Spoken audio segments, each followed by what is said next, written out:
Now, Yeah. you do a lot of training Hmm. to SEOs and also non-SEOs as well, right? Yeah.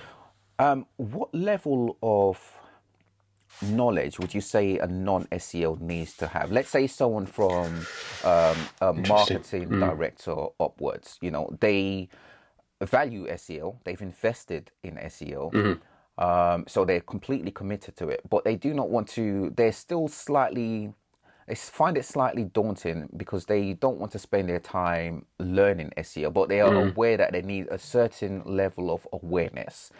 How would you say they get Yeah. that balance? Yes, that's a good one. So at that level, the conversation I'd usually say is broader, more about landscapes and um, the big plays. So, yeah, I mean, the thing is, everyone that I teach SEO, the fundamentals are always: do I have a website that can be crawled? Can this search engine find what it needs to? Do I have the content that represents what I want to be seen for? And then can Google find and verify my claims from other trusted sources?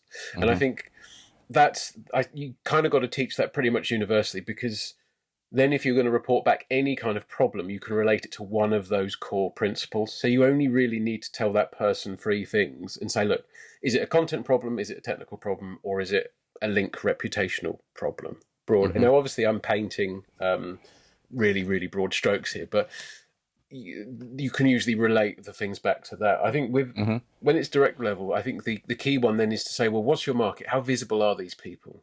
How visible are you, your brand, Hmm. in your search universe, if you want to call it that, and how visible are everybody else? And then it's a case of talking about deficits or what's missing. So is the deficit the amount of content? Is the deficit the amount of links? Is it the technical strength? And I usually find in those situations, you kind of help them to see firstly the bigger picture, and then kind of show really kind of poignant examples of, and this is the content that's working super well in this. They Hmm. have 40 pieces of that. If you want to do SEO that outranks that, you need to be doing 50 pieces of that, and they need to be better. But this is the potential search that could be sought after. And I think that's the story, and the level of SEO that I usually kind of talk about that. So it's none of it's really in the reads, but it is painting these really kind of clear causal relationships.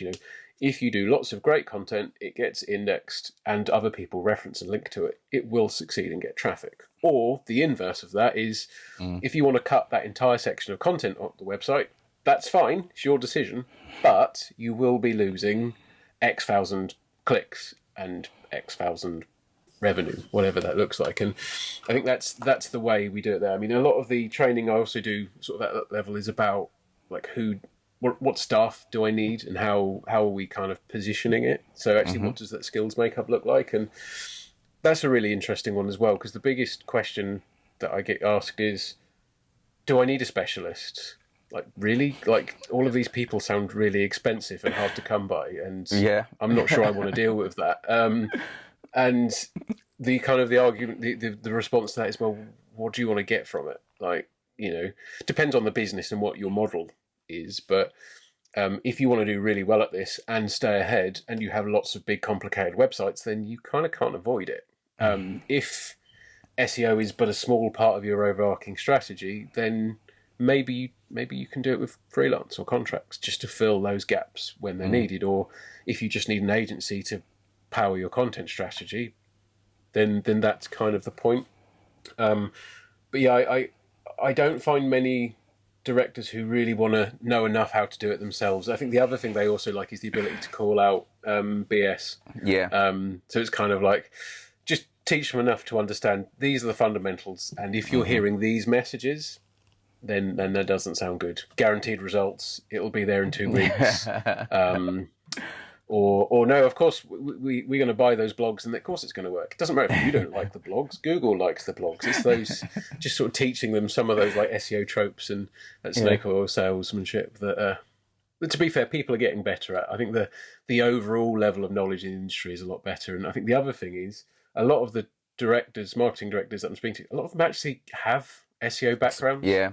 I Yeah. was I'm working with finding one that not now so as long well. ago that But when they're like 10 years ago, they were delivering the SEO strategies, and you come in and you hit those right notes. They're like, yes, do it. I don't need to know any more, but show me the numbers. So they're the oddity. They don't need a lot of explanation, but when you're reporting, they're the ones that are going to be like magnifying glass into interrogating that just because. So, which there is some good elements and some less good elements about that. Yeah. But, having members of the board who have done SEO is kind of cool. It's kind of liberating, actually. We're seeing it more and more.